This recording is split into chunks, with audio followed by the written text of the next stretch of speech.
oyo tozo vivre le DMTV bilile kamalo bana ebele.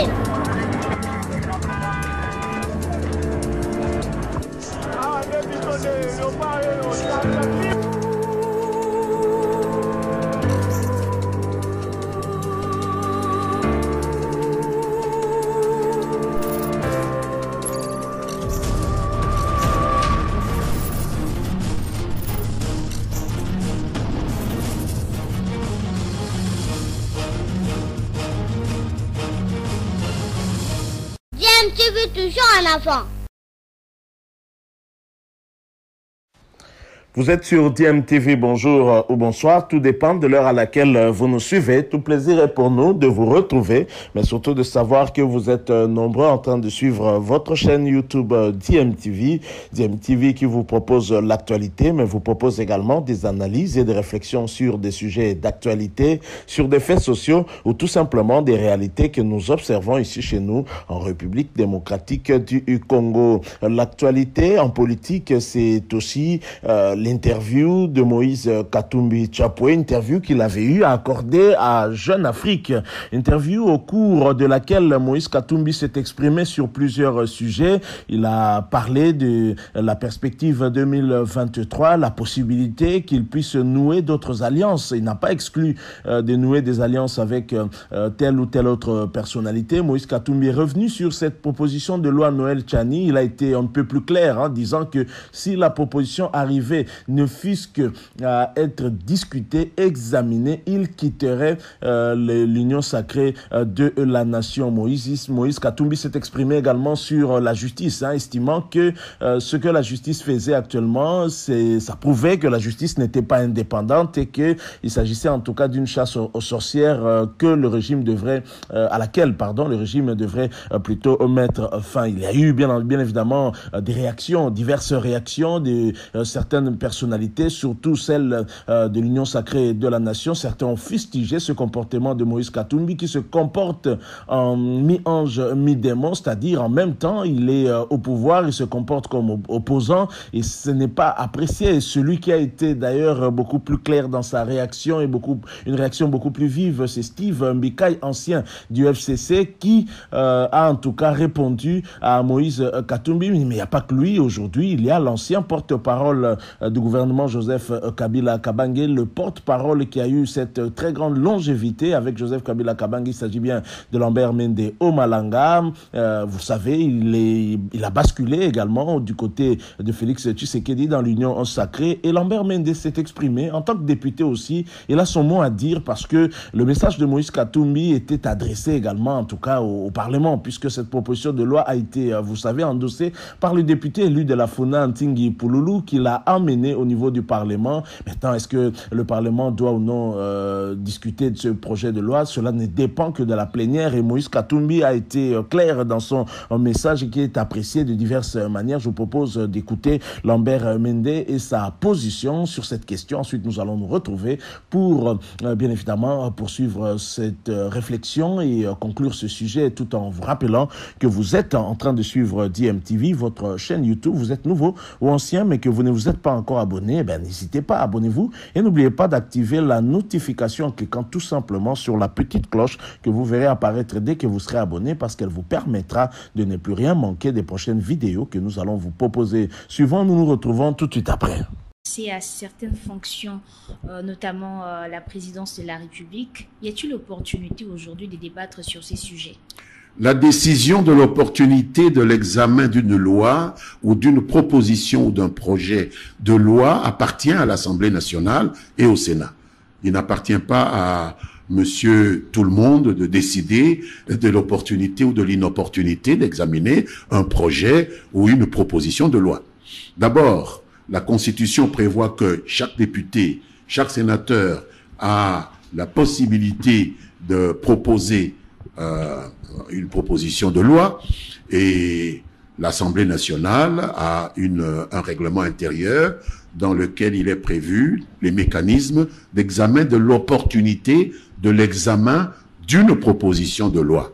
Maintenant, il y a des secteurs qui n'appartiennent même pas à l'Assemblée nationale, et qui prétendent que ce projet ou cette proposition dont vous parlez ne devrait même pas faire l'objet d'un examen. C'est une injure à l'Assemblée nationale, c'est une injure au Sénat, c'est une injure au peuple congolais que de lui dire « moi, monsieur X », moi, monsieur Y, ou bien nous, groupe d'individus X ou Y, nous vous interdisons de réfléchir à l'avenir de vos institutions. Cela ne peut être accepté dans un état de droit. Donc, je ne parle pas du contenu de la loi, oui, mais l'opportunité d'examiner un projet appartient à l'Assemblée nationale ou au Sénat. Vous estimez que c'est opportun d'en parler? C'est opportun, n'importe quelle loi. Moi, je suis un libre exaministe. Je suis un produit de l'Université libre de Bruxelles. Que vous pensiez des choses contraires à ce que moi je pense ne m'autorise pas à vous empêcher d'exprimer ce que vous pensez. Quitte à moi à vous rencontrer dans le débat. Mais je ne peux pas empêcher quelqu'un d'exposer une idée parce que je suis contre cette idée. Ça n'a aucun sens, à mon avis. Voilà, nous sommes de retour. Vous venez de suivre Lambert Mende. Il a en tout cas l'art oratoire, hein, on le sait. Lui qui a été longtemps porte-parole du gouvernement sous différents gouvernements du régime Joseph Kabila Kabange. Ce n'est pas pour rien parce que Lambert Mende sait défendre sa nation, son pays. Et beaucoup d'ailleurs le regrettaient, hein, voulaient qu'il revienne, hein, même avec ce gouvernement Tshisekedi. Et même on a vu des combattants de l'UDPS, ceux qu'on appelle des parlementaires debout, à un certain moment même réclamé Lambert Mende. Alors il s'est exprimé sur l'opportunité ou pas d'examiner la proposition de loi Noël Tchani et Lambert Mende a été clair, hein, et ensemble avec lui d'autres députés, d'autres politiciens qui pensent comme lui qu'il n'appartient pas à un individu, un quelconque individu d'empêcher aux députés nationaux du reste qui ont été élus par le peuple de pouvoir réfléchir sur tel ou tel autre sujet. La proposition de loi est amenée au niveau de l'Assemblée nationale. Il appartient à la plénière de décider sur l'opportunité de son examen ou pas. Et donc, c'est aux députés de réfléchir, d'examiner cette proposition de loi et de la faire passer ou pas. Ça ne revient pas à un individu de pouvoir donner en quelque sorte des injonctions aux députés. Je crois que de ce côté-là, quand même, la communication de Moïse Katumbi n'était pas une bonne communication. Il lui fallut qu'il soit quand même un tout petit peu encadré, qu'il n'exprime pas ses émotions de cette façon-là. C'est une dictature. En même temps, on ne peut pas vouloir qu'il y ait la démocratie, mais en même temps empêcher ceux qui représentent même cette démocratie-là, ceux qui ont été élus par le peuple congolais, de pouvoir réfléchir quel que soit le sujet qu'on leur a amené. Parce que on a 500 députés, n'importe quel député peut amener n'importe quel type de proposition. Cela ne signifie pas que la loi passera, hein, parce que jusque-là, on n'est qu'à l'étape d'une simple proposition de loi. Maintenant, pour que ça soit coulé en loi, il faut que ça passe par cet examen. Il faut aussi que les députés puissent voter majoritairement pour cette proposition de loi afin qu'elle puisse passer. Alors, lorsque Moïse Katumbi intime en quelque sorte l'ordre ou fait cet ultimatum aux députés, je pense que ça peut avoir un effet plutôt négatif pour lui, parce que finalement, les députés peuvent se dire aussi, mais non, mais pour qui il se prend ce monsieur? Nous ne sommes pas ses employés, nous ne sommes pas ses enfants, et donc il ne peut pas se comporter ainsi avec nous. Il n'a montré aucun respect à l'institution Assemblée nationale, à l'institution Parlement, et donc cette fois-ci nous allons le punir et la proposition peut passer ainsi. Je crois que la communication en politique, elle est aussi très importante parce qu'elle peut avoir des conséquences dans telle ou telle autre direction, des conséquences fâcheuses. Il faut donc faire attention à tout ce qui sort de sa bouche. Je crois que de ce côté-là, il y a quand même beaucoup à apprendre, hein. Je crois qu'au niveau de l'Ensemble pour la République, il y a très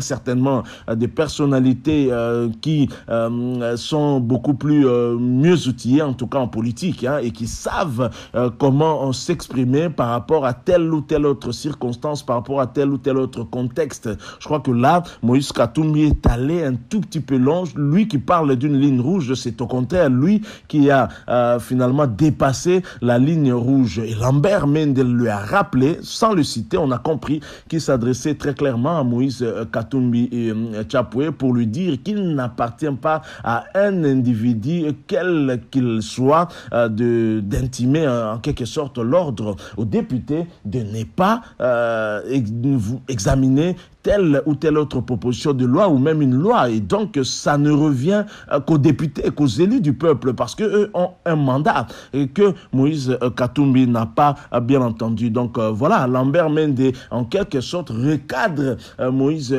Katumbi par rapport à ses déclarations. Et beaucoup, en tout cas, tels que Steve Mbika, c'est tout de même étonnant que ceux qui défendent plutôt, on va dire, le camp de ceux qui sont contre Moïse Katumbi viennent pour la plupart du FCC. C'est quand même étonnant. Leur discours par rapport à Moïse Katumbi n'a pas changé lorsqu'ils étaient du côté de Joseph Kabila, puisque Moïse Katumbi avait basculé dans l'opposition. Et donc, c'est la continuité. En fait, c'est un discours avec lequel ils se sentent le plus à l'aise. Je prends le cas de Steve Mbikai, notamment, qui s'en prend aussi à Moïse Katumbi à juste titre. Bon, chacun son opinion. Libre à vous de penser ce que vous voulez. Mais je crois que c'est évident. On est en train de voir que la plupart, en tout cas, ce sont des anciens du FCC qui réagissent ainsi et qui répondent à Moïse Katumbi. Je pense qu'ils sont très à l'aise à lui répondre ainsi. Alors, ce que dit Moïse Katumbi, pour beaucoup en tout cas, Moïse Katumbi devrait plutôt se montrer sa position très clairement.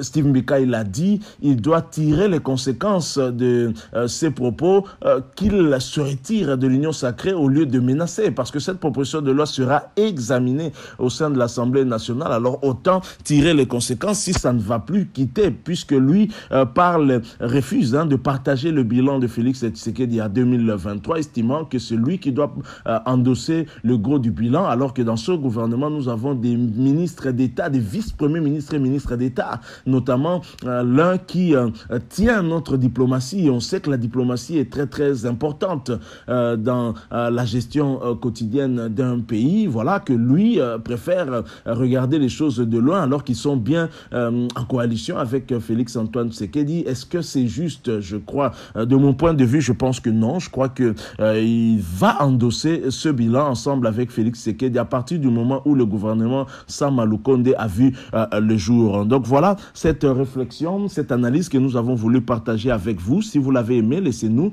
un maximum de j'aime. Merci de partager avec nous votre point de vue en nous les laissant à travers un commentaire. Et n'oubliez pas, si vous êtes nouveau ou ancien sur cette chaîne, de vous abonner et de cliquer sur la petite cloche de notification histoire de l'activer. Elle vous permettra de ne plus rien manquer des prochaines vidéos que nous allons vous proposer. Encore une fois, merci à vous. Nous espérons vous retrouver bientôt avec un autre sujet d'actualité. En attendant, portez-vous bien et DMTV vous dit au revoir.